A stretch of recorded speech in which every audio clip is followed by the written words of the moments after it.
ఇక్కడ మత్తయి సువార్త 21వ అధ్యాయం 17వ వచనంలో మరి మనం చూసుకున్నట్లయితే, వారిని విడిచి వెళ్ళి పట్టణము నుండి బయలు వెళ్ళి బేతనీయకు వెళ్ళి అక్కడ బస చేసినట్టుగా చూస్తూ ఉన్నాం. అంటే నిన్నటి దినమున సాయంకాలం ఎక్కడికి వెళ్ళారు యేసు ప్రభుల వారు? బేతనీ అనే గ్రామానికి వెళ్ళి మరి యేసు ప్రభువును ఎక్కువగా ప్రేమించిన కుటుంబము, యేసు ప్రభువు కూడా ప్రేమించిన కుటుంబము, మార్తా మరియా లాజరు వాళ్ళ ఇంట్లో ఉన్నారు. మరి ఉదయాన్నే లేచి మళ్ళీ ఎక్కడికి వస్తున్నారంటండి?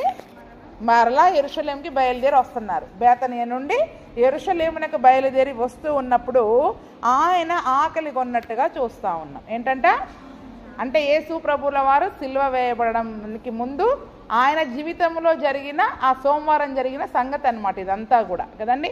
అందుకనే మనము కూడా పరిశుద్ధ వారముగా ఆయన చివరి వారం, ఆ యొక్క చివరి దినాలలో ఆయన చెప్పిన సంగతులను మనము కూడా ధ్యానము చేసుకొని మరి ఆ రీతిగా మరి మనం జీవించాలని వాక్యము సెలవిస్తూ ఉంది. కాబట్టి మరి ఆ ఉదయమున యేసు ప్రభుల వారు మళ్ళీ వెళుతూ ఉన్నప్పుడు ఆయనకు ఆకలేసిందంట. అప్పుడు ఏం చూశారంట? త్రోవ పక్కన ఉన్న ఒక అంజూరపు చెట్టుని చూశారంట. ఎక్కడ ఉంది అంజూరపు చెట్టు? రోడ్డు మీద త్రోవ పక్కన ఉంది. ఎక్కడుందని చెప్పండి? రోడ్డు మీద త్రోవ పక్కన మరి ఒక అంజూరపు చెట్టు ఉన్నప్పుడు దాని దగ్గరికి వచ్చి చూస్తే దాని యందు ఏం లేవంటండి? ఆకులు తప్ప మరేమీ కనబడలేదంట. చెట్టు నిండా ఏమున్నాయంట? ఆకులు ఉన్నాయి, కానీ ఏమీ కనబడలేదంట.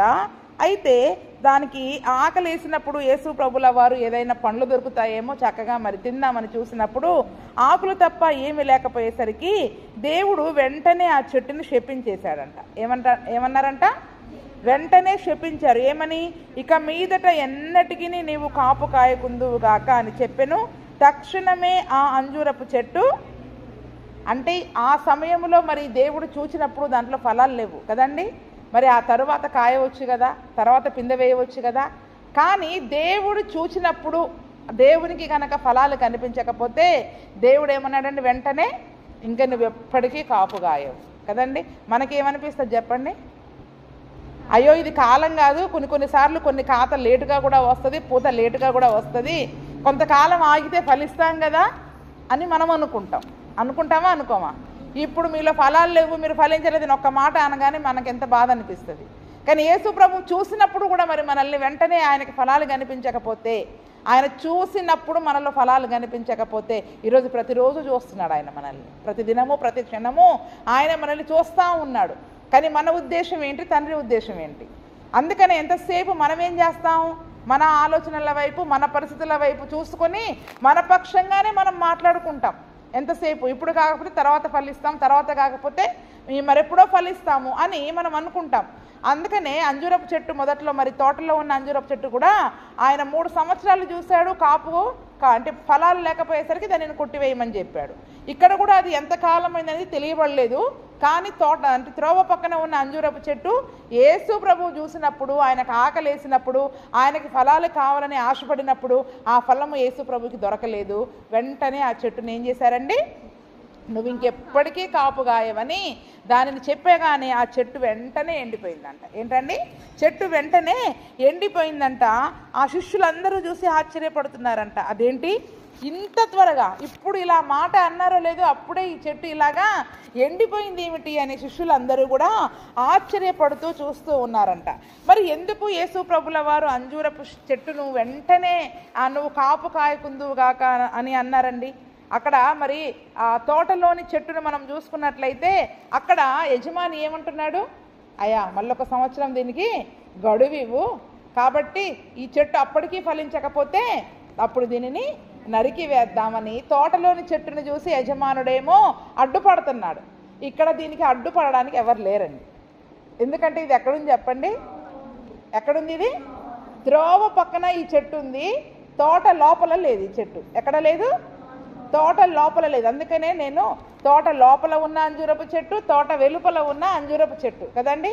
అంటే తోట లోపల ఉన్న దానికి మన యజమాని అయిన యేసయ్య మనకు అడ్డుపడుతున్నాడు కాబట్టి ఈరోజు మనం ఇంకా నిలబడి ఉన్నాం. ఏంటి చెప్పండి?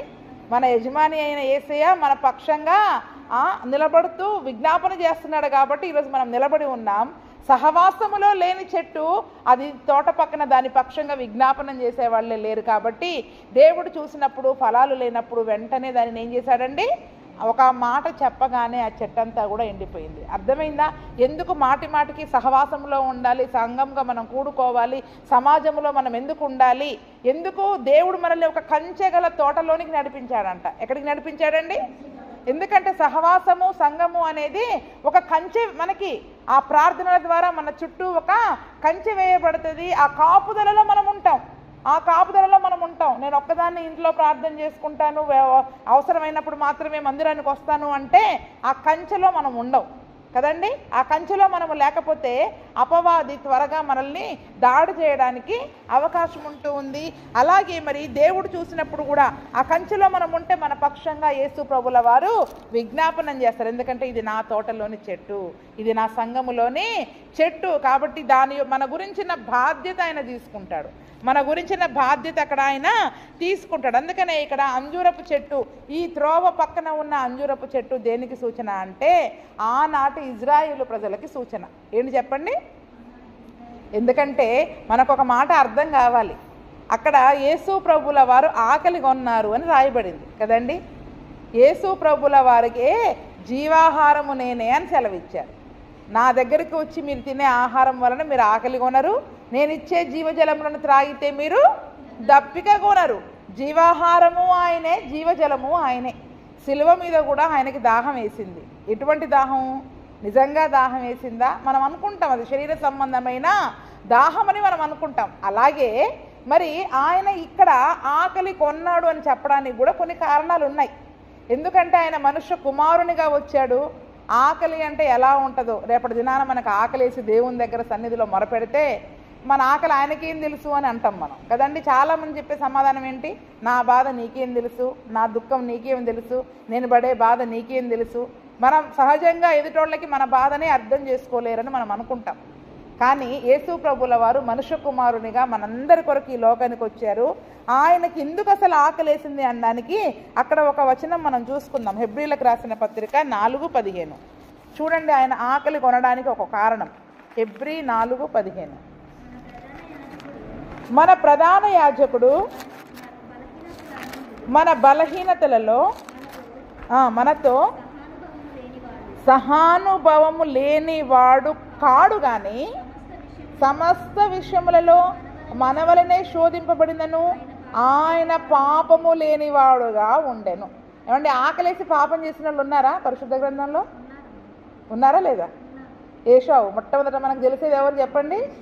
ఆకలికి తట్టుకోలేక జ్యేష్ఠత్వాన్ని కూడా అమ్మ ఏం చేశాడు? పాపములో పడిపోయాడండి.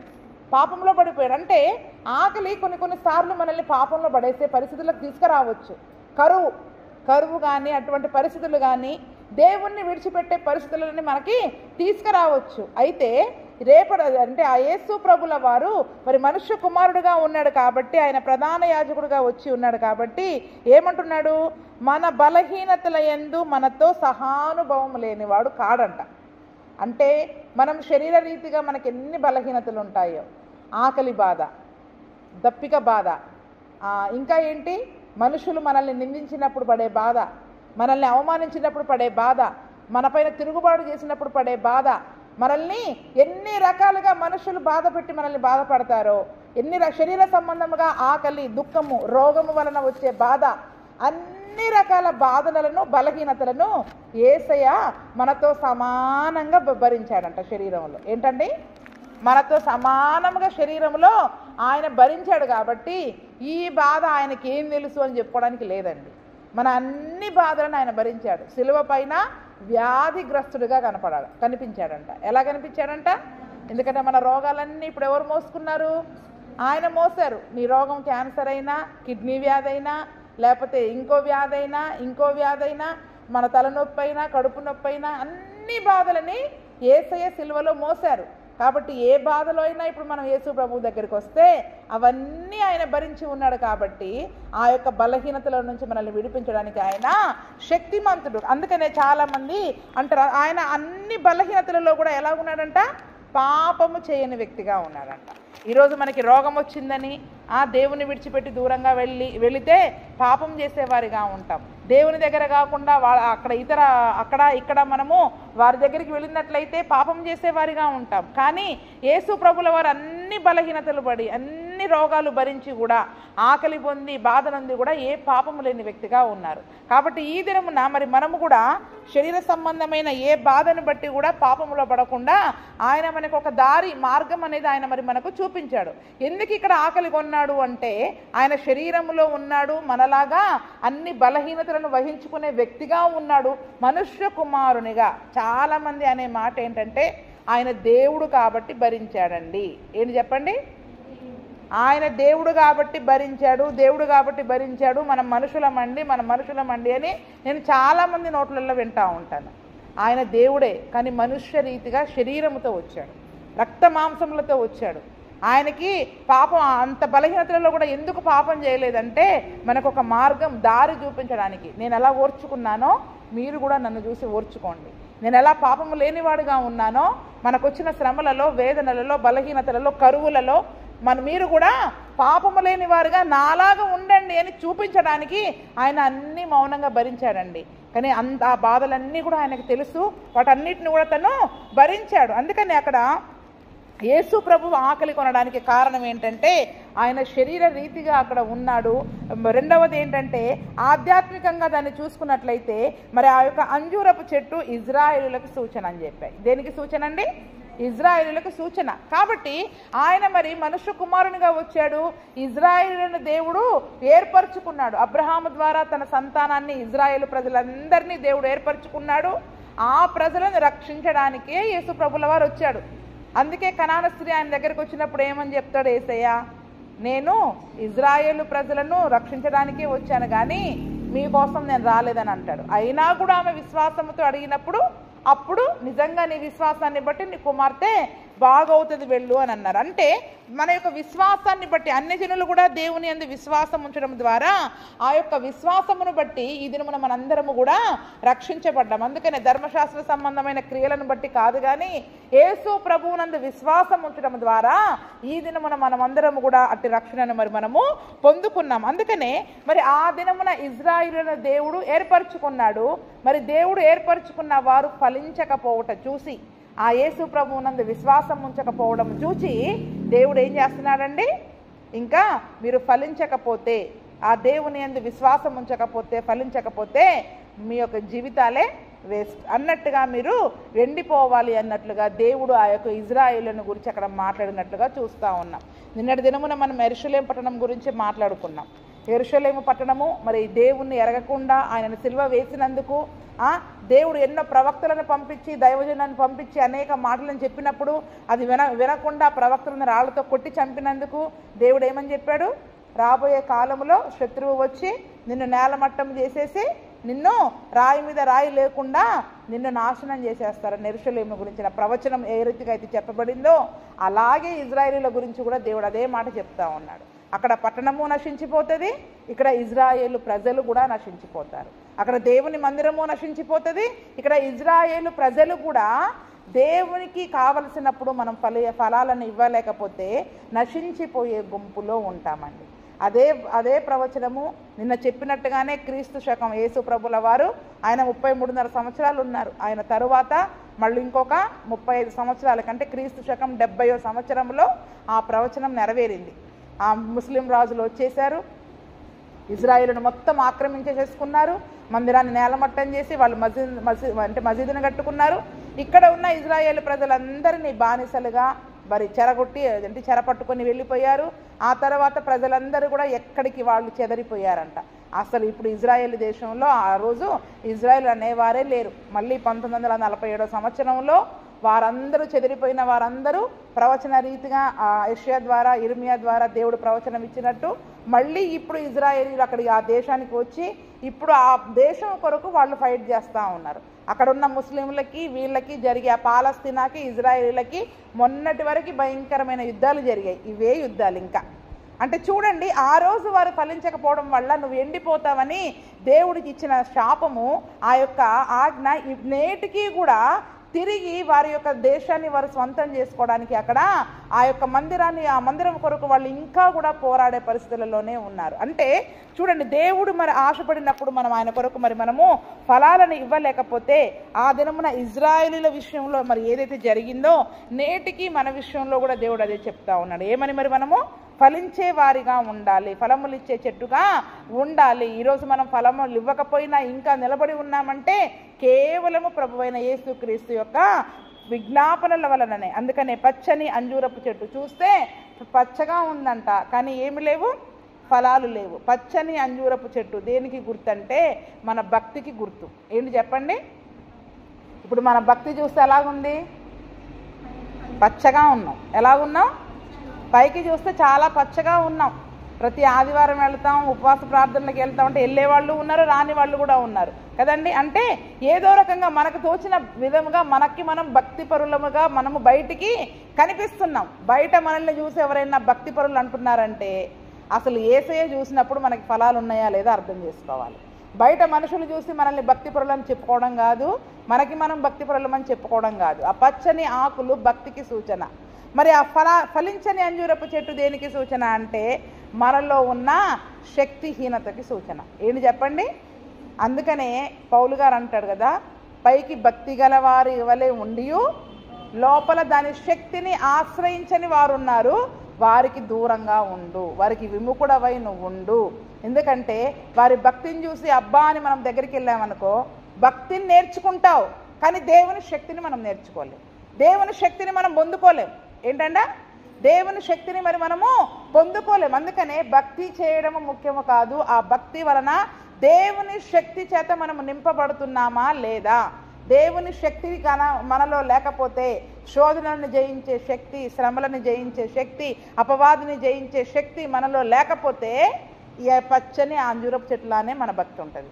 అందుకనే మన దేవుడు ఏమంటున్నాడు? అది అటువంటి పచ్చగా ఎంత ఉన్నా ఉపయోగం లేదు, ఫలాలు లేని చెట్టు ఎంతగా ఉన్నా కూడా ఉపయోగము లేదండి. అందుకనే ఈరోజు మన భక్తి బాగుంటుంది, కానీ ఆ భక్తి వలన దేవుని శక్తి చేత నిలబడి శక్తి కొలది దేవుణ్ణి ఆరాధించగలుగుతున్నామా, శక్తి కొలది దేవుని గురించి చెప్పగలుగుతున్నామా, శక్తి కొలది ఇతరుల కొరకు మరి మనం ప్రార్థన చేయగలుగుతున్నామా. ఎప్పుడు వస్తుంది శక్తి? మీరు పరిశుద్ధాత్మను పొందుకుంటే మీరు శక్తి పొందుకుంటారు, బూదిగంతముల వరకు సాక్షులై ఉంటారు. ఎక్కడ వరకు సాక్షులై ఉంటామంట? మనం పరిశుద్ధాత్మను పొందుకున్నామని మనం అనుకుంటే బూదిగంతాల వరకు, ఎక్కడికి వెళ్తే అక్కడ ఫలిస్తామండి. ఎక్కడ నిలబడితే అక్కడ ఫలిస్తాం. ఏంటంట? ఎక్కడ నిలబడితే, ఏ ఊర్లోకి వెళ్తే ఆ ఊర్లో ఫలిస్తాం, ఏ ఊరికి వెళ్తే ఆ ఊర్లో ఫలిస్తాం. ఫలించే చెట్టు ఎప్పటికీ కూడా ఎలాగుంటుంది చెప్పండి? ఫలాలు ఇచ్చే చెట్టు తీసుకెళ్ళి అంటే ఎడబెట్టినా కూడా ఫలిస్తానే ఉంటుంది. దాని కొమ్మ తీసుకెళ్ళి ఎక్కడ పెట్టినా, వేరు తీసుకెళ్ళి ఎక్కడ పెట్టినా, ఆకు తీసుకెళ్ళి మళ్ళీ ఏ భూమిలో నాటినా అది మళ్ళీ ఫలిస్తానే ఉంటుంది. అంటే బూదిగంతాలకి నాకు సాక్షులై ఉంటారు. నేను ఇక్కడే ఫలిస్తాను, ఇంకో చోట ఫలించను, అక్కడ ఉపయోగం లేదనడానికి లేదండి. యోసేపు ఐగుప్తులో, అంటే యోసేపు తన సొంత తండ్రి ఇంటిలో ఉండేవాడు, కానీ ఐగుప్తుకు వచ్చి ఫలించాడు. ఎక్కడికి వచ్చి ఫలించాడు? దానియేలు, షడ్రక్, మెషక్, అబేద్నెగోలు ఇజ్రాయేల్ దేశంలో ఉన్నారు, కానీ ఎక్కడికి వచ్చి ఫలించారు? బబులోను దేశానికి వెళ్ళి ఫలించారు. అలాగా బూదిగంతలకి ఇప్పుడు యేసు ప్రభుల శిష్యులు కూడా ఏ ఊరికి వెళితే ఆ ఊర్లో వాళ్ళు సువార్త చెప్తూ ఉన్నప్పుడు అనేక సంఘాలను వారు కట్టగలిగారు, అనేకులను యేసు ప్రభు నందు వారు యేసు ప్రభు వైపు వారు తిప్పగలిగారు. అది ఫలించడం అంటే. అందుకనే మనము ఆ యొక్క బూదిగంతాలకి సాక్షులమై ఉన్నామా లేదా? ఏ ఊరికి వెళితే ఆ ఊరిలో, ఏ ఇంటిలోనికి వెళితే ఆ ఇంటిలో మన ద్వారా దీవెన కలుగుతుందా, ఫలాలు వారు పొందుకోగలుగుతున్నారా అని మరి మనము ఫలించే చెట్టుగా ఉన్నామా లేదా అని మరి మనము చూసుకునే వారంగా ఉండాలి. మన భక్తి వైపు చూడొద్దు. మన ద్వారా, మనం చేసే భక్తి ద్వారా, ప్రార్థనల ద్వారా ఎవరైనా ఫలం పొందుకుంటున్నారా, ఎవరికైనా ఉపయోగకరంగా ఉంటుందా, మన భక్తి ఎవరికైనా ఉపయోగం అవుతుందా లేదా అనేది మరి మనలోని శక్తిని మనము చూసుకోవాలి. దేని వైపు చూడాలా? శక్తి ఎప్పుడు బలహీనమైపోతున్నా, మనలో శక్తి లేదని మనం తెలుసుకున్నా ఆ శక్తిని మళ్ళీ మనం ఏం చేసుకోవాలా? పొందుకోవాలి. ఫోన్ ఛార్జింగ్ పెట్టినట్లు దేవుని సన్నిధిలో ఒంటరిగా అయినా, సహవాసంలో అయినా, ప్రార్థన ద్వారా కొన్ని రోజులు గడిపి తిరిగి ఆ శక్తిని మనం ఏం చేయాలి చెప్పండి? ఫోన్కి ఏమో పవర్లో పెడతారు బ్యాటరీ ఛార్జింగ్, మనకు ఎక్కడ వస్తుంది అమ్మ ప్రిస్కిల్లా? ఎక్కడ వస్తుంది శక్తి? దేవుని సన్నిధిలో ఒంటరిగా అయిన కొన్ని రోజులు గడిపి మనము దేవుని చేత శక్తిని పొందుకునే వారముగా ఉండాలి. అందుకనే పచ్చని అంజూరపు చెట్టు మన భక్తికి సూచనగా ఉంటుంది, ఫలించని అంజూరపు చెట్టు మనలోని శక్తిహీనతకి సూచనగా ఉంటుంది. మరి ఆ యొక్క అంజూరపు చెట్టు ఆ రోజు ఇజ్రాయేల్ జాతిగా ఉన్నారు, వారిని గురించి దేవుడు మరి ప్రవచనము ఆ దినమున చెప్పారు. అట్టి రీతిగా ఈరోజు మనం ఉండకూడదని ఈరోజు మరి మనము నేర్చుకోవాలి. ఎందుకంటే యేసు ప్రభుల వారు కూడా మన బలహీనతలలో సహానుభవం గలవాడై ఉన్నాడు. కాబట్టి ఈరోజు మన ప్రతి బలహీనత నుంచి, శోధన నుండి ఆయన విడిపించడానికి శక్తిమంతుడు. ఇంకా ఏంటి దేవుని యొక్క ఆకలి ఏంటో కూడా మళ్ళీ మనం చూద్దాం. యోహాను 4:34, యోహాను సువార్త 4:34.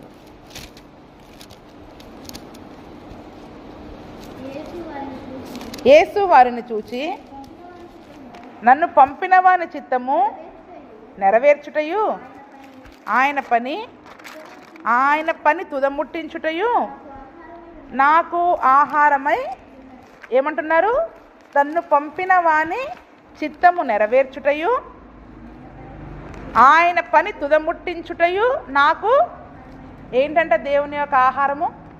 ఇప్పుడు మనలో ఫలాలు కావాలి కదా, ఆ ఫలాలు ఏంటి అంటే చెప్పండి. ఇప్పుడు ఆయన దేవుడు భుజించే ఆహారం ఏంటి? ఆయనకి కడుపు ఎలా నిండిపోద్దంట? తండ్రి చిత్తం నెరవేర్చినప్పుడు. యేసు ప్రభుల వారు అంటున్నారు అక్కడ, నన్ను పంపిన వాని చిత్తము నెరవేర్చుటయే. ఆయన ఎవరు పంపారు? పరలోకపు తండ్రి పంపాడు. తండ్రి ఒక పని కొరకు, మనందరి రక్షణ కొరకు సిలువ వేయబడడానికి యేసు ప్రభువును పంపారు. ఆ పని నెరవేర్చడమే, ఆ యేసు ప్రభువు ద్వారా అనేకులను రక్షించడమే దేవుడు యేసు ప్రభుల వారికి ఏర్పరిచిన పని. ఆ పనిని నెరవేర్చడమే, అంతేకాకుండా ఆయన పనిని ముగించడము. తుదముట్టించడం అంటే ఏంటి? ముగించడమే నాకు ఆహారం, అదే నా భోజనం, అదే నా భోజనం. అంటే ఇప్పుడు మనము యేసు ప్రభుల వారికి ఎటువంటి ఆహారం పెట్టాలి? ఆయన మనకి అప్పగించిన పని. ఆయన వెళుతూ వెళుతూ మనకి అప్పగించాడుగా పని. ఆయన పనిని మనము చేయాలి. మనకి అప్పగించిన బాధ్యతను మనము చేసి ఆ పనిని సంపూర్ణముగా నెరవేర్చాలి. ఆ పనిని సంపూర్ణముగా నెరవేరిస్తే ఆయన యేసు ప్రభుల వారి యొక్క ఆకలిని మనం తీరుస్తాం. అదే యేసు ప్రభులో ఫలించడం అంటే. తండ్రి చిత్తం ఏంటో తెలుసుకుని ఆ చిత్తానుసారంగా మనం చెయ్యాలి. ఆయన చిత్తాన్ని మాత్రమే మరి మనం చేసేవారముగా ఉండాలి. ఆ పనిని ఎలాగైనా ముగించాలి. దేవుడు నాకు అప్పగించిన పనిని నేను ముగించేసేయాలి, తప్పకుండా చెయ్యాలి. రేపు చేద్దాం, ఎల్లుండి చేద్దాం అని పెండింగ్ పెట్టుకునే వారంగా ఉండకూడదు. ఆ పనిని నెరవేర్చేయాలి. యేసు ప్రభుల వారు కలువరి సిలువలో చివరి మాట ఏమంటారు? 6వ మాట సమాప్తమైంది. అంటే నేను నెరవేర్చేసా. తండ్రి ఏ పని కొరకైతే పంపించాడో ఆ పనిని నేను నెరవేర్చేశాను అని చెప్తారు. అంటే దేవుడు పంపిన పనిని అక్కడ ముగించాడండి. అదే యేసు ప్రభుల వారికి ఆహారం అంట. ఆయన ఆకలిగా ఉన్నాడు, ఆయనకి ఆహారం ఇవ్వాలి. అక్కడ ఏం పని నెరవేర్చారు? ఎందుకన్నారు ఆ మాట? సమరయ స్త్రీ దగ్గర కూర్చున్నాడు. ఎక్కడ కూర్చున్నారా యేసు ప్రభుల వారు? సమరయ స్త్రీ దగ్గర, ఆ బావి దగ్గర ముందే యేసు ప్రభుల వారు కూర్చున్నారు. శిష్యులేమో ఆహారం కొరకు ఊర్లోకి వెళ్ళారు. ఎక్కడికి వెళ్ళారు? ఆహారం తేయడానికని ఊర్లోకి వెళ్ళారు. ఈలోపు ఇక్కడ యేసు ప్రభుల వారు సమరయ స్త్రీని రక్షించేశారు. ఏం చేశారండి? సమరయ స్త్రీని రక్షించేశారు. శిష్యులు వచ్చి అయ్యా రండి భోజనం చేద్దురు అని అనగానే అప్పుడు యేసు ప్రభుల వారు ఏమన్నారు? నా కడుపు నిండిపోయింది, నేను భోజనం చేసేసాను. ఏం భోజనం ఆయన చేసింది? ఒక్క ఆత్మని రక్షించాడు. ఆ స్త్రీ వెళ్ళి ఎంతమందిని రక్షించింది? ఊరంతటిని రక్షించిందండి. ఎంతమందిని రక్షించింది? ఆ ఊరంతటిని ఆమె రక్షించుకుంది. చూడండి, ఈరోజు మరి మన ఒక్కరిని యేసయ్య రక్షించుకున్నాడంటే మనం మన కుటుంబాన్నన్నా రక్షించుకోగలగాలి, మన ఊరినన్నా మనం రక్షించుకోగలగాలి. అది ఆయన చిత్తం.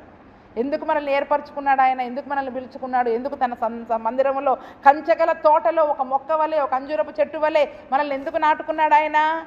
మనము కూడా ఆయన చిత్తాన్ని మరి మనము నెరవేర్చాలని. అందుకనే అదే ఆయనకు ఆహారము, మనం పెట్టే ఆహారం. ఆయన దప్పికని, ఆయన ఆకలిని మనము తీర్చడం ఏంటంటే దేవుడు మనకిచ్చిన పనిని చేసి ముగించడమే దేవునిలో ఫలించడం. దేవునిలో ఫలించడం, ఆత్మఫలం ఫలించమన్నారు. ఆత్మఫలంలో ఎన్ని అయితే ఉన్నాయో అవన్నీ మన జీవితంలో నెరవేర్చాలి.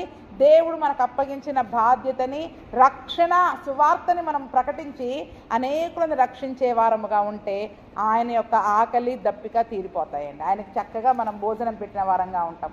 ఆయన ఆకలి కొని ఈరోజు మన వైపు చూస్తున్నప్పుడు, దాహంతో మన వైపు చూస్తూ ఉన్నప్పుడు మరి మనం ఫలం ఇచ్చే చెట్టుగా ఉన్నామా, ఫలం లేని చెట్టుగా ఉన్నామా అనేది మరి మనము అర్థం చేసుకోవాలి. అసలు ఆయన మనల్ని ఎందుకు ఏర్పరచుకున్నాడు? చాలాసార్లు చెప్పారు. యోహాను 15:16 ఈ మాట మనకి పక్కా గుర్తుండాలి. యోహాను 15:16 చూడండి. మనం ఫలించుటకు ఇప్పుడు ఎవరు ఏర్పరచుకున్నారు మనల్ని?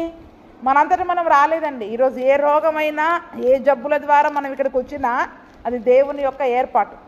మనం ఏదో రకంగా ఇక్కడికి రావాలని దేవుని ఏర్పాటు అది. కాబట్టి మీరు నన్ను ఏర్పరచుకోలేదండి. మాకు ఈ దేవుడు కావాలని మనం రాలేదు. యేసయ్య మనము కావాలని ఆయన మనల్ని కోరుకున్నాడు. అసలు ఎంత గొప్ప ధన్యత కదా! నువ్వు నాకు కావాలి అని నిన్ను నన్ను ఆయన ఏర్పరచుకున్నాడంటే మనం ఎవరము, ఏ పాటి వారం? అసలు మనకి ఏం అర్హత ఉంది? అంత గొప్ప దేవుడు ఒక రాజుగారు నువ్వు నాకు కావాలి, నా పని కొరకు నువ్వు కావాలి అని ఆయనే మనల్ని ఏర్పరచుకున్నారంట. చదువమ్మా, మళ్ళీ చదువు. మీరు నన్ను ఏర్పరచుకొనలేదు, మీరు నా పేరట తండ్రిని ఏమి అడుగుదురో అది ఆయన మీకు అనుగ్రహించినట్లు. ఏంటంట?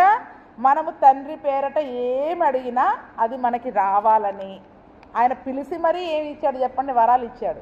పిలిచి నువ్వు అడిగి నీకేం కావాలి నేను నీకు ఇస్తా. యేసు ప్రభు నామములో, నా తండ్రి నామములో నువ్వు ఏదైనా అడుగు, నేను నీకు ఇస్తాను. పిలిచి మరీ నీకేం కావాలో అడుగు అంటున్నాడు ఆయన. ఏంటి చెప్పండి?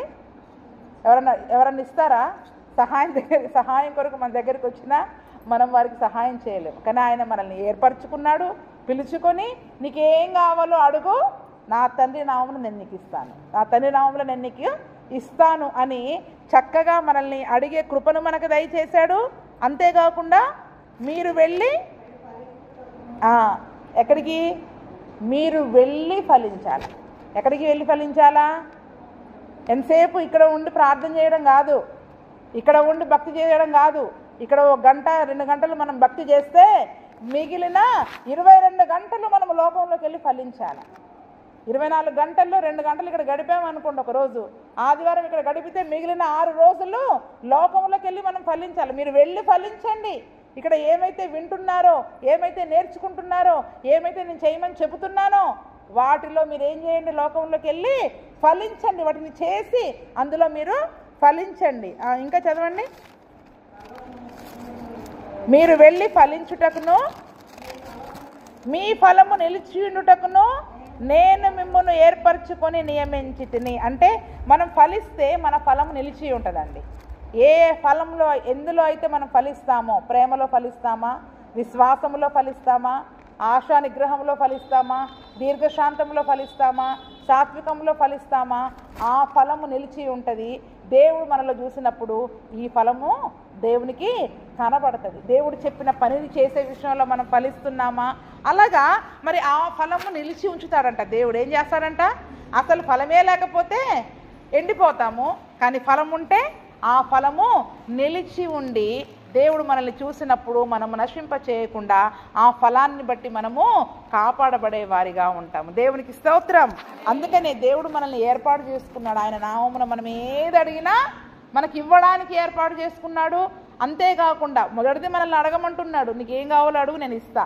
రెండవది మీరు వెళ్ళి ఫలించండి. మీరు వెళ్ళి ఫలించండి. మీరు ఎందులో అయితే ఫలిస్తారో ఆ ఫలం మీకు నిలిచి ఉంటుంది.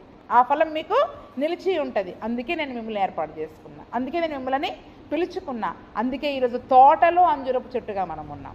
ఎలాగున్నాం ఇప్పుడు? మనము తోటలో అంజూరపు చెట్టుగా మరి మనము ఉన్నామంట. అందుకనే అప్పుడు శిష్యులు అడుగుతున్నారు, అయ్యా ఇంత తొందరగా ఈ చెట్టు ఎలాగ ఎండిపోయింది అంటే, ఇప్పుడే యేసయ్యమన్నాడు, నా నామమున నువ్వేదన్నా అడుగు, నా నామమున నువ్వేదైనా అడుగు. అందుకని యేసు ప్రభుల వారు అక్కడ ఏమంటున్నారు 21వ వచనంలో, మీరు విశ్వాసము కలిగి సందేహపడకుండా ఎడల ఈ అంజూరపు చెట్టుకు జరిగిన దానిని చేయుట మాత్రమే కాదు, ఈ కొండను చూసి నువ్వు ఎత్తబడి సముద్రంలో పడవేయబడదువు గాకని చెప్పిన ఎడల అలాగు జరుగునని మీతో నిశ్చయముగా.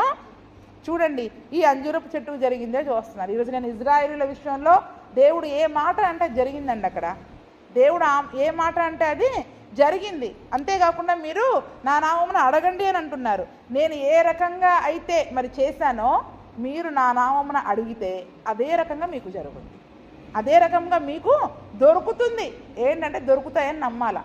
నేను నా యేసు ప్రభువులో నేను నిలిచి ఉన్నాను, ఆయనలో ఫలించడానికి నన్ను ఏర్పాటు చేసుకున్నాడు అని మనం విశ్వాసముతో దేవుణ్ణి అడిగితే, అందులోనూ నా నామమున మీరు నన్ను ఏది అడిగినా ఆయన ఇస్తానన్నాడు కాబట్టి నేను అడుగుతున్నాను అని విశ్వాసంతో మనం అడిగితే అది తప్పకుండా మనకి దొరుకుతుంది. అంతేకాకుండా ఏంటంటే కొండను కూడా చూచి నువ్వు ఎత్తబడి సముద్రంలో పడవేయబడదువు గాక అంటే అది కూడా జరుగుద్ది. కొండ వంటి ఎంత భయంకరమైన కదలలేని మెదలలేని పరిస్థితులు, మార్చబడని పరిస్థితులు ఏవి మన జీవితంలో ఆటంకంగా మన ఎదురుగా నిలబడ్డా వాటిని కూడా యేసు నామములో తొలగి కాక నువ్వు వెళ్ళిపో ఆటంకాలని మనం గద్దిస్తే యేసు నామములో అది మనకు జరుగుద్దంట. కాబట్టి విశ్వాసముతో పలకాలి. మనం ఏం చేయాలి చెప్పండి? విశ్వాసముతో దేవుని సన్నిధిలో మనము పలకాలి, ప్రార్థన చేయాలి. అవి దొరికినవని కూడా మనం నమ్మాలి. దేవుడు నాకు ఇచ్చేశాడని కూడా నమ్మాలంట. ఎప్పుడైతే మరి మనం నమ్ముతామో అప్పుడు దేవుడు తప్పకుండా మన జీవితంలో వాటిని మనకు అనుగ్రహింపజేస్తాడంట. ఆ పాల్ యాంగిచో అని ఒక పెద్ద దైవ సేవకుడు ఉంటారు. ఆ దైవ సేవకుడికంట మరి సేవ ప్రారంభించిన మొదట్లో అసలు ఏమీ లేదంట, ఏమీ లేదు. చిన్న సంఘము, మరి తన ఇంటిలో కూడా ఉండడానికి ఏమీ లేవంట. అయితే తన ఇంటిలో అవసరత కొరకు అన్నీ అడుగుతున్నారంట. ఒక టేబుల్ కావాలి, ఒక మంచం కావాలి, ఒక ఫ్యాన్ కావాలి, కనీసం గదిలో నాకు బైబిల్ పెట్టుకోవడానికి రాసుకోవడానికి కూడా ఏమీ లేవని అవన్నీ కూడా ప్రార్థన చేసేవాళ్ళంట. ప్రార్థన చేసి మందిరంలో వచ్చి ఏం చెప్పేవారంట? నా ఇంట్లో నాకు ఫ్యాన్ ఇచ్చాడు దేవుడు, నాకు టేబుల్ ఇచ్చేశాడు దేవుడు, నాకు మంచం ఇచ్చేశాడు, అన్నీ ఇచ్చేశాడని చెప్పేశారంట. అయితే చూసిన వాళ్ళు ఉంటారు కదా, ఇదేంటి ఈయన ఇంట్లోనేమో ఏమీ లేవు, ఇక్కడే వచ్చి అన్నీ ఉన్నాయని చెప్తా ఉన్నారు అని సంఘంలో మాట వెళ్ళిపోద్ది కదా. వెళ్ళిపోయి ఒకరికొకరు అనుకొని చివరికి ఉండబట్టలేక ఎవరో ఒకరు వచ్చి అడిగారంట, ఏంటయ్య గారు చూస్తే ఇంట్లో ఏమీ లేవు, మరి మీరు సంఘంలో మాత్రం అన్నీ ఉన్నాయని చెప్తున్నారు అంటే, నేను ఎప్పటి నుంచో ప్రార్థన చేస్తున్నాను, 6 నెలల నుండి 7 నెలల నుంచి నేను ప్రార్థన చేస్తున్నాను. ప్రార్థన చేయమన్నప్పుడు ఏమని చెప్పారు? యేసయ్య దొరికినవని నమ్మమన్నారు. అవి నాకు ఇచ్చేసానని మనం నమ్మాలి. అంటే నేను ప్రార్థన మొదలుపెట్టి ఇప్పటికీ 7 నెలలు, అంటే నేను ఇప్పుడు 7వ నెల కడుపుతో ఉన్నాను, 9వ నెలలో అవన్నీ వచ్చేస్తాయి నాకు అన్నారంట. దేవునికి స్తోత్రం. అంటే ఏదైనా ఒక కుమారుణ్ణి కుమార్తెను కనాలన్నా 9 నెలల టైం పడుతుంది. అంటే ప్రార్థనకి కూడా జవాబు రావడానికి కొంత సమయం పడుతుంది. 9 నెలలు రావచ్చు, సంవత్సరం పట్టవచ్చు కొన్నిటికి. అంటే ఎంత విశ్వాసము చూడండి. తప్పకుండా నేను ఎప్పుడైతే మనం ప్రార్థన మొదలు పెట్టామో ఆ ప్రార్థనను మనం గర్భం ధరించేసాము, అవి డెలివరీ అవడానికి సిద్ధంగా ఉన్నాయి, ప్రసవం అవి బయటికి రావడానికి సిద్ధంగా ఉన్నాయి. ఆ సిద్ధపాటు దినము కొరకు మనం ఎదురు చూడాలి. అంతే. దేని కొరకు ఎదురు చూడాలా? అవి వస్తాయా రావా అని కాదు, తప్పకుండా వస్తుంది. ఆ దినం ఏ రోజో ఆ రోజు కొరకు మనం ఎదురు చూడడమే మన పని. అంటే అంతటి విశ్వాసం. అందుకే ఆయన విశ్వాసం గురించి కొన్ని పుస్తకాలే రాయబడ్డాయంట. అంత గొప్ప విశ్వాసము కలిగిన వ్యక్తి కాబట్టే అతనికి సుమారుగా ఇప్పుడు అతని యొక్క సంఘం 8 లక్షల మంది అంట. 6-8 లక్షల మంది రోజుకి ప్రతి ఆదివారము 4-5 అంటే ఆరాధనలు జరుగుతాయి. ఒక్కొక్క ఆరాధనకి 2-3 లక్షల మంది వస్తారంట. 2-2.5 లక్షల మంది ఆ సంఘానికి వస్తారు. చాలామంది సేవకులు మన భారతదేశం నుంచి వెళ్ళి ఆ సంఘాన్ని చూసి ఆ సేవకులతో మాట్లాడి అన్నారంట, అయ్యా మీ సంఘం ఇంత స్పీడ్గా ఎదగడానికి కారణం ఏంటి, ఇంత స్పీడ్గా ఇంతగా విస్తరించబడడానికి కారణం ఏంటి అంటే అతను అన్నాడంట, నేను చెప్పను మీకు చూపిస్తాను రండి అన్నాడంట. ఏంటంట? నేను చెప్పను మీకు చూపిస్తాను రండి అన్నాడంట. ఉదయం 6 గంటల ఆరాధన అయిపోయింది, 9 గంటల ఆరాధన అయిపోయింది, మధ్యాహ్నం 12 గంటల ఆరాధన మొదలైంది. 12 గంటల ఆరాధనకి వాళ్ళు పాటలు పాడుతున్నారు, వీళ్ళు వెళ్ళి కూర్చున్నారు. వాక్యం సమయంకి మాత్రమే ఈ అయ్యగారు అప్పటి వరకు గదిలో ప్రార్థన చేసుకుంటూ ఉంటారంట. సంఘమే పాటలు ఆరాధన అంతా సంఘమే నడిపిస్తుందంట. వాక్యం టైం వరకు మాత్రం అయ్యగారు వస్తారు, వాక్యం చెప్తారు, వాక్యం చెప్పి ఆయన వెళ్ళిపోతారంట. వాక్యం చెప్పి వెళ్ళిపోయాక మళ్ళీ వీళ్ళే కానుకల పాటలు చివరి ప్రార్థనలు వీళ్ళే చేసుకుంటారంట. ఎప్పుడు ఈ సేవకులను అన్నారంట అయ్యగారు, మీరు ఎక్కడికి వెళ్ళకండి, అక్కడే మందిరంలోనే కూర్చోండి, జరిగేది చూడండి అని. అంతా అయిపోయాక కానుకల పాట అయిపోయాక ఎక్కడి వాళ్ళు అక్కడే ప్రార్థన అయిపోయింది కదండి, ఒకరికొకరు వందనాలు చెప్పుకొని వెళ్ళిపోవాలి. కానీ ఎవ్వరు వెళ్లకుండా ఎవరు కూర్చున్న చోట వాళ్లే మోకరించి, ఎవరి స్థానాలలో వాళ్లే మోకరించి గంట సేపు ఆ మందిరం యొక్క ఎదుగుదల కొరకు ప్రార్థన చేస్తారంట. ఏం చేస్తారంట? గంట సేపు మందిరం కొరకు ప్రార్థన చేస్తారంట. ఆ పరిచర్యల కొరకు ప్రార్థన చేస్తారంట. మందిరం ఎదగడం కొరకు, ఆత్మల కొరకు, ప్రసవ వేదనతో భారము కలిగి ఒక్కరంటే ఒకరు వెళ్ళరంటండి. ఒక్కరంటే ఒకరు వెళ్ళరంట. 12 గంటల ఆరాధనకు వచ్చిన వాళ్ళు, నేను ప్రార్థన చేయాలనుకుని నిశ్చయించుకుని వచ్చిన వాళ్ళు ఆరాధన అయిపోయినాక గంట ప్రార్థన ముగించకుండా ఎవరు వెళ్ళరంట. గంట ప్రార్థన అయిపోయినాక కూడా మళ్ళీ అందరూ కలిసి అన్నీ వాళ్ళే ముగించుకొని వాళ్ళే చేసుకుని వెళతారంట. చూడండి, అంటే ఆ సంఘము, ఒక సంఘం నిజముగా ఎదగడానికి, అభివృద్ధి పొందడానికి నా సంఘమే కారణం అండి, నేనేం కారణం కాదని ఆ పాస్టర్ గారు చెప్పారంట ఇండియాకు వచ్చి. అంటే ఎంత గొప్ప విశ్వాసం చూడండి వాళ్ళకి. ఇప్పుడు సేవకులకు కూడా ఎంత గొప్ప విశ్వాసం చూడండి నిజంగా. అందుకనే సంఘ ప్రార్థనలు అనేవి చాలా బలమైనవి. మనం ఎప్పుడు టైం అయిపోతే ఇంటికి వెళ్ళిపోదామనే చూస్తాం, కానీ సంఘం కొరకు భారం కలిగి ఒక గంట అయినా మనం దేవుని సన్నిధిలో కేవలం మందిరం యొక్క అభివృద్ధి కొరకు మరి మనము ప్రార్థన చేయలేము. అందుకనే ప్రార్థన చేస్తే విశ్వాసముతో చేయాలి. వాళ్ళు విశ్వాసముతో చేశారు, అది ఆ కార్యాలు జరిగినాయి. ఆయన కూడా విశ్వాసము కలిగి అన్నీ దేవుని దగ్గర అడిగారు. దానికి తగ్గట్టుగా దేవుడు అతని సంఘాన్ని కూడా దీవించాడు. ప్రపంచంలోనే అతి పెద్ద మందిరం అంట. అంటే మందిరం సంఖ్యలో చూసుకుంటే చిన్నదే, 2 లక్షల వరకే పడతారు, కానీ అత్యంత జనాభా కలిగిన సంఘము. 4 ఆరాధనలు, 8 లక్షల మంది జనాభా. అలాగా మరొక కొండపైన కూడా వాళ్ళకి పెద్ద ప్రేయర్ టవర్స్ కట్టేశారంట. అక్కడికి వెళ్ళి ఆ సంఘం అంతా కూడా కొన్ని దినాలు 40 రోజుల్లో, 30 రోజుల్లో, 10 రోజుల్లో మంచి నీళ్ళు కూడా తాగరంట. వెళ్ళి అక్కడ ప్రార్థనలు చేసుకుంటూ గడుపుతారంట. అది ప్రేయర్ అంటే ఒక కొండ ఉంటుందంట అక్కడ, ప్రార్థనా కొండ అని, ఉత్తర కొరియాలో. ఇక్కడ నుంచి కూడా చాలామంది సేవకులు వెళ్ళి, లోకముతో సంబంధం ఉండదు, ఫోన్లు ఉండవు, ఏముండదండి, లోకముతో సంబంధాలు ఉండవు, ఒకరితో ఒకరు మాట్లాడుకునేది ఉండదు. అన్నీ ప్రక్కన ఇట్లా హోటల్ గదుల్లాగా ఒక్కొక్క గదులు ఉంటాయంట, ఏమీ ఉండదు. చక్కగా ఎవరి గదిలో వెళ్ళి గంటల కొద్దీ దేవుని సన్నిధిని వాళ్ళు అనుభవించడమే. దేవుని మహిమ చేత ఆ యొక్క కొండ, స్థలం అంతా కూడా నింపబడి ఉంటుందంట.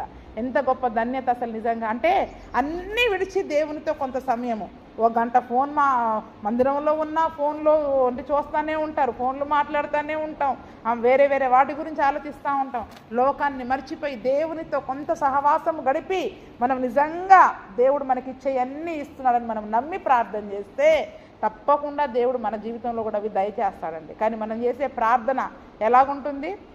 మాత్రంగా వచ్చి మనం అడగాల్సినవన్నీ అడిగేసి వెళ్ళిపోతూ ఉంటాం. అంతేగాని విశ్వాసముతో ఆయన సన్నిధిలో ఆయన మహిమను, ఆయన ప్రసన్నతను మరి మనము అనుభవించే వారముగా ఉండాలి. కాబట్టి ఇంకా చాలా ఉన్నాయి. దాని తర్వాత ప్రధాన యాజకులు అడిగిన సంగతి, ద్రాక్ష తోట ఉపమానము, అవన్నీ కూడా మరి ఈ యొక్క 21, 22 అధ్యాయాలంతా కూడా మరి ఆ సోమవారం వాటి గురించిన అనేక విషయాలను యేసు ప్రభుల వారితో చెబుతూ ఉన్నారు. అందుకనే మరి నాడు ఇజ్రాయేలీలను ఆ యొక్క అంజూరపు చెట్టును శపించినప్పుడు ఏ రీతిగా అయితే వెంటనే అది ఎండిపోయిందో, నాటి ఇజ్రాయేలీలు కూడా ఏ రీతిగా అయితే చెదిరిపోయారో, నేడు మరి ఆ రీతిగా మనం ఉండకూడదని యేసు ప్రభు మరి తండ్రి పక్షంగా కూర్చొని మన కొరకు విజ్ఞాపనం చేస్తూ ఉన్నారు. అంతేకాకుండా ఆయన మనల్ని ఏర్పరచుకున్నారు. ఎందుకని? ఫలించడానికి ఏర్పరచుకున్నారు, ఆ ఫలము నిలిచి ఉంచడానికి ఏర్పరచుకున్నారు, ఆయన నామములో ఏది అడిగినా అది ఇవ్వడానికి మనల్ని ఏర్పరచుకున్నారు. అందుకని మనం ప్రార్థన చేసినప్పుడు అది నాకు ఇచ్చేశారు అని మనం నమ్మి ప్రార్థన చేయాలి. మనకు చేసిందని విశ్వాసంతో చెబుతామా? ప్రార్థన చేస్తున్నాం కానీ ఎప్పుడు వస్తుందో అది ఎప్పటికైనా వస్తుంది అని విశ్వాసంతో మనం ధైర్యం కలిగి మనం ప్రార్థన చేస్తే విశ్వాస సహితమైన ప్రార్థన అసాధ్యమైన కార్యాలను సాధ్యం చేస్తుంది. దేవునికి స్తోత్రం. అటువంటి కృపా ప్రభువైన యేసుక్రీస్తు మనకందరికీ దయచేయును గాక. ఆమేన్.